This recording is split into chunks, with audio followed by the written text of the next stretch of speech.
दोस्तों, इस वीडियो में हम आज ज्योग्राफी का रिवीजन करेंगे। लॉन्गिट्यूड, लैटिट्यूड से सेस्मिक वेव्स के बारे में जानेंगे। चलिए स्टार्ट करते हैं हम। जैसा कि मैंने आगे भी बताया है आप लोग को कि हमारे पास दो टाइप का डाया होता है, equatorial diameter and polar diameter. तो इक्वेटोरियल डायमीटर का जो लेंथ होता है वो होता है 12,756 किलोमीटर एंड पोलर का 12,714 किलोमीटर। इक्वेटोरियल डायमीटर जो होता है वो ज़्यादा होता है as compare to polar diameter. आप कंपेयर भी कर सकते हो। हमारा जो अर्थ का शेप होता है वो होता है जियोइड शेप होता है, जिसकी वजह से इक्वेटर का डाया ज़्यादा होता है एज़ कम्पेयर टू पोलर। अब हम बात करेंगे जैसे एरिया वाइज अगर हम कॉन्टिनेंट्स की बात करें तो सबसे बड़ा हो गया आपका Asia, Africa, north America, south America, Antarctica, Europe, Australia.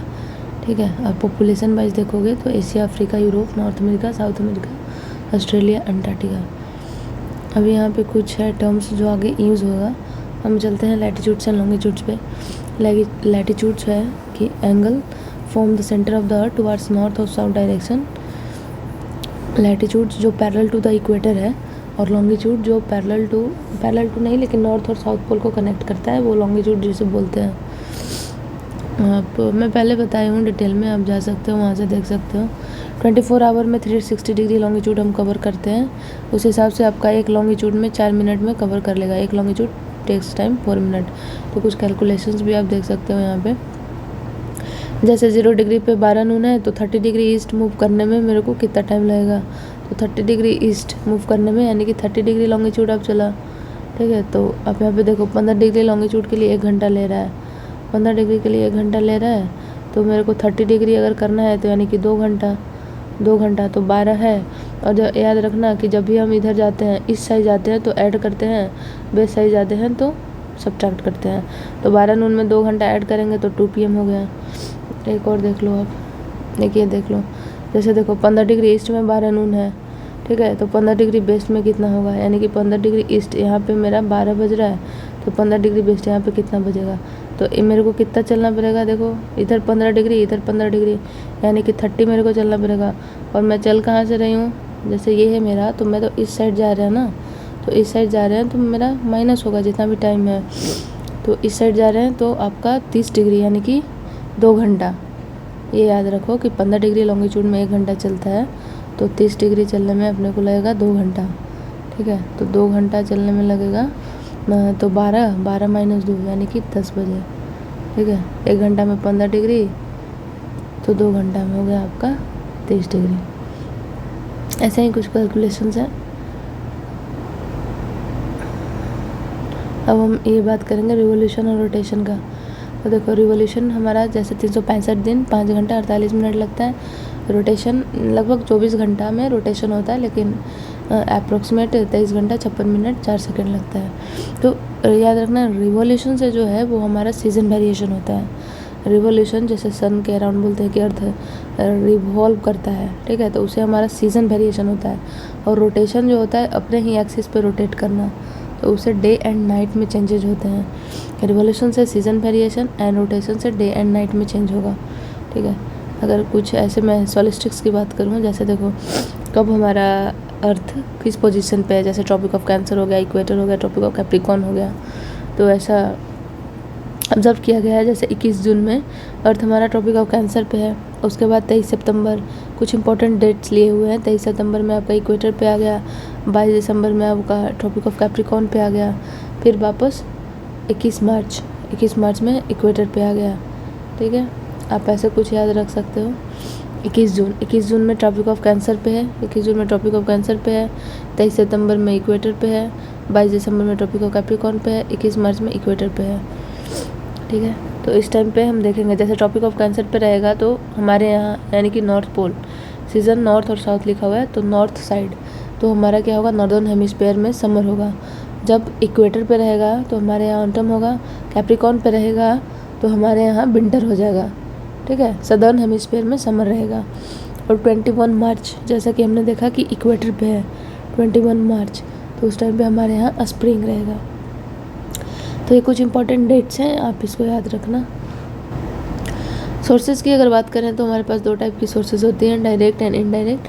Direct में आप माइनिंग कर सकते हो, वोल्केनो, डीप सी ड्रिल होता है। इनडायरेक्ट में आप मेटेरॉइड्स, टेम्परेचर, ग्रेविटी। जस्ट आप नाम जान लो, इतना डिटेल से क्वेश्चन आएंगे नहीं।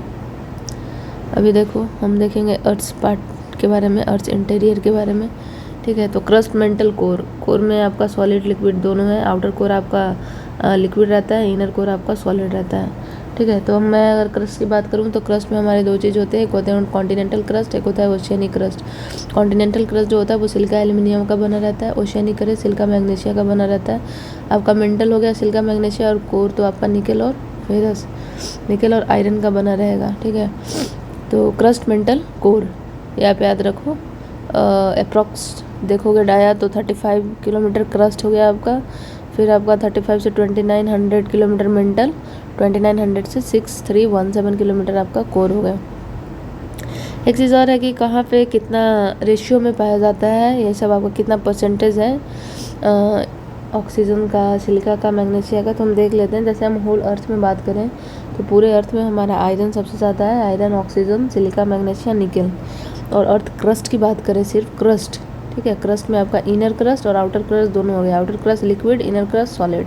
तो इनर क्रस्ट में तो हम जानते हैं कि निकल और आयरन पाया जाता है, ठीक है। तो सिर्फ अगर मैं क्रस्ट की बात करूं तो ऑक्सीजन सबसे ज़्यादा होता है, फिर सिलिका, फिर एल्यूमिनियम, आयरन, मैग्नीशियम परसेंटेज दिया हुआ है, यू कैन सी हियर। इसके बाद कुछ टर्म्स हैं जैसे लिथोस्फीयर। लिथोस्फीयर आपका 0 से 100 किलोमीटर तक हो गया। Crust plus some part of upper mantle लेते हैं। एस्थेनोस्फीयर, हाँ क्रस्ट जो होता है वो सॉलिड होता है, 100 किलोमीटर तक लिया गया है लिथोस्फीयर को 100 किलोमीटर तक लिया गया है, सॉलिड होता है। एस्थेनोस्फीयर में आपका सिलिका मैग्नीशिया हो गया, ये सेमी सॉलिड होगा, 100 से 700 kilometre upper mantle covered by lithosphere. एक है मेसोस्फीयर है जिसमें सिलिका और मैग्नीशिया पाया जाएगा, ये भी सॉलिड होता है, 700 से 2900 किलोमीटर लोअर मेंटल। एक हो बेरिस्फीयर। बेरिस्फीयर में आपका outer core plus inner core दोनों आ गया, outer core liquid, inner core solid, 2900 से 5135, ठीक है। इसका भी वापस डिवीजन है आउटर कोर और इनर कोर का। आउटर कोर तक जो आपका डाया आएगा वो 5135 किलोमीटर और इनर कोर तक 6371 किलोमीटर। यहाँ से आप देख लो ना, यहाँ से देखो आउटर कोर ये हो गया, फिर हो गया इनर कोर, तो ये जो बीच में आया आपका 5135 किलोमीटर वाला आ गया आपका, ठीक है। 5135 किलोमीटर आ गया। 2900 से 5135 आ गया आपका, ये हो गया आउटर कोर, और 5135 से 6317 आ गया आपका इनर कोर। तो कुछ डाया है, याद रखना है। अब जैसे देखो आपका अर्थक्वेक आता है, तो अर्थक्वेक ओरिजिन जहाँ पे होता है उसको हम बोलते हैं फोकस या हाइपोसेंटर, और इसका इफेक्ट है मतलब परपेंडिकुलर अपना सरफेस पे जहाँ पे इफेक्ट होता है उसको हम बोलते हैं एपिसेंटर। और अर्थक्वेक आता है तो हमें वेव्स जनरेट करता है जिसको हम सेस्मिक वेव्स बोलते हैं। और नॉर्मली ये देखते हैं कि जैसे एस्थेनोस्फीयर हमने देखा, ठीक है, एस्थेनोस्फीयर जो सेमी सॉलिड होता है, यहीं पे अर्थक्वेक ज़्यादा आएगा। अर्थक्वेक लिथोस्फीयर में आएगा, वहाँ पे वोल्केनो ज़्यादा आता है, ठीक है। सिंस वो सेमी सॉलिड है तो वहाँ पे वोल्केनो सबसे ज़्यादा आएगा। कहाँ पे? एस्थेनोस्फीयर में। अर्थक्वेक आपका आएगा लिथोस्फीयर में, 0 से 100 किलोमीटर में आएगा आपका अर्थक्वेक, ठीक है। ओके, अब हम सेस्मिक वेव्स के बारे में बातेंगे। सेस्मिक वेव्स क्या है? जैसे अर्थक्वेक आया तो जो भी वेव्स जनरेट हुए अर्थ के सरफेस तक पहुंचता है ना, जो हमें फील होता है बाद में वाइब्रेशन, तो उसको बोलते हैं सेस्मिक वेव्स। तो सेस्मिक वेव्स में आपका 4 टाइप का वेव्स होता है वैसे तो, पी वेव्स, एस वेव्स, इसमें भी चलो दो टाइप में पहले हम डिवाइड करेंगे सेस्मिक वेव्स को। एक हो गया आपका बॉडी वेव और एक हो गया आपका सरफेस वेव्स सेस्मिक वेव्स में भी। तो बॉडी वेव में फर्दर 2 डिवीज़न है, पी एंड एस, और सरफेस वेव में हो गया आपका Rayleigh wave and love wave, ठीक है। तो प्राइमरी वेव और सेकेंडरी वेव हमारा इंपॉर्टेंट है। तो प्राइमरी वेव जो होता है वो parallel to the direction of particles move करेगा, ठीक है। Propagation like sound waves, pressure wave, longitudinal wave. Primary wave is also known as longitudinal wave. Travel in solid liquid gas, मतलब in all medium primary wave travel. Compression, expansion सब होगा इसमें। इसका speed रहता है कुछ 8 से 9 kilometre per hour. Secondary wave के बात करूँ तो ये परपेंडिकुलर ट्रैवल करता है, perpendicular to the direction of the wave, ठीक है। ये सेकेंडरी वेव केवल सॉलिड में ट्रैवल करता है। इसका एग्जांपल आपका हो गया लाइट वेव्स हो गया, ट्रांसवर्स वेव हो गया, वाटर रिपल्स, ठीक है। इसका स्पीड हो गया 4 से 5 किलोमीटर। सेकेंडरी वेव का स्पीड कम होता है as compare to the primary wave, ठीक है। अब है रेलेस वेव और लब वेव तो कहीं कहीं दिखने को मिलता है लब वेव, क्योंकि ये काफ़ी डिस्ट्रक्टिव वेव होता है और ये सरफेस वेव होता है, ठीक है। तो सेस्मिक वेव जो होता है वो ट्रैवल करता है, फास्टर ट्रैवल करता है सॉलिड मीडियम में। तो अगर मैं कोर की बात करूँ तो कोर हमारा दो टाइप का था, इनर कोर और आउटर कोर।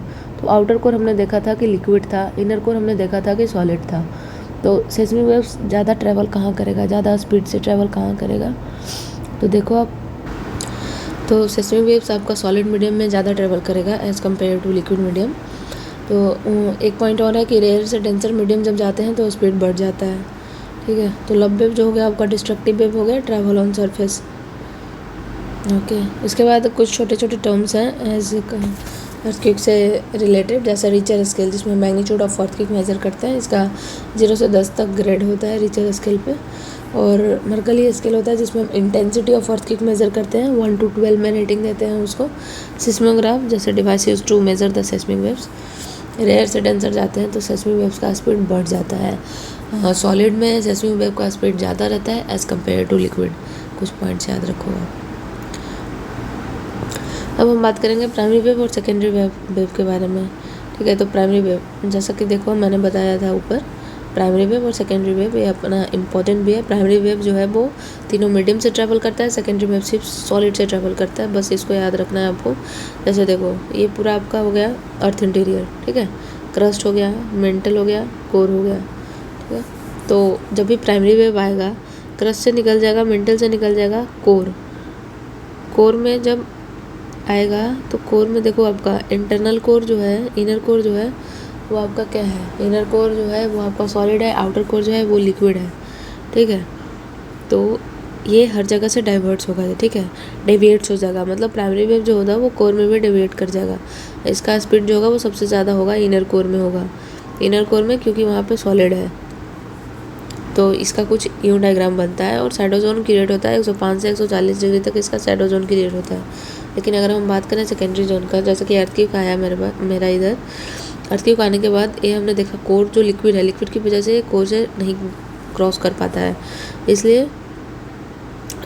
इसलिए जब हम इधर बात करेंगे जो आपका शैडो जोन दिख रहा है वहाँ पे एज वेव नहीं पहुँचेगा, तो इसका जो शैडो जोन है वो काफ़ी ज़्यादा हो जाएगा, 103 डिग्री से 103 डिग्री, ठीक है।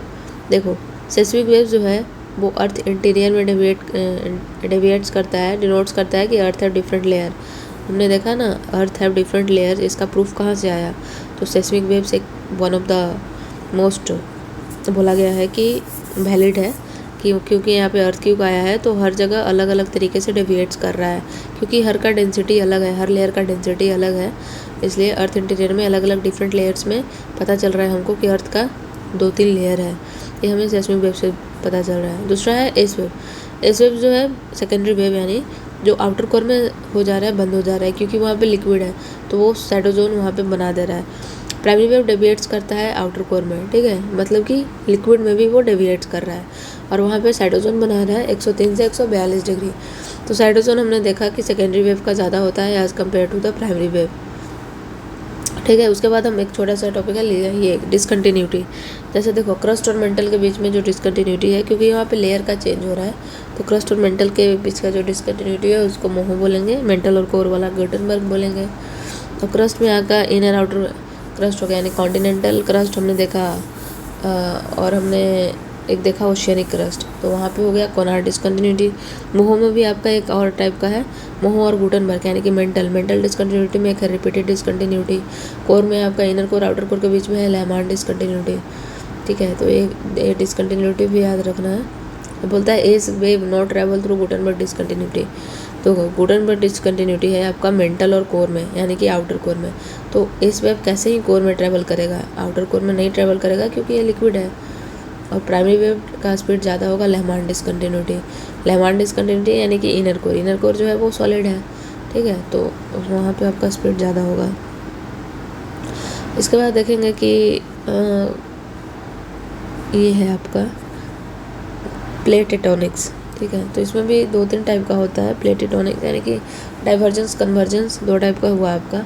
डाइवर्जेंस माने कि दूर जाता है तो कंस्ट्रक्टिव फॉर्म करता है, और कन्वर्जेंस पास आता है तो डिस्ट्रक्शन लाता है, ठीक है। तो यहाँ पे आपका 3 टाइप का हो गया, ओशियन कॉन्टिनेंटल और कॉन्टिनेंट ओशियन।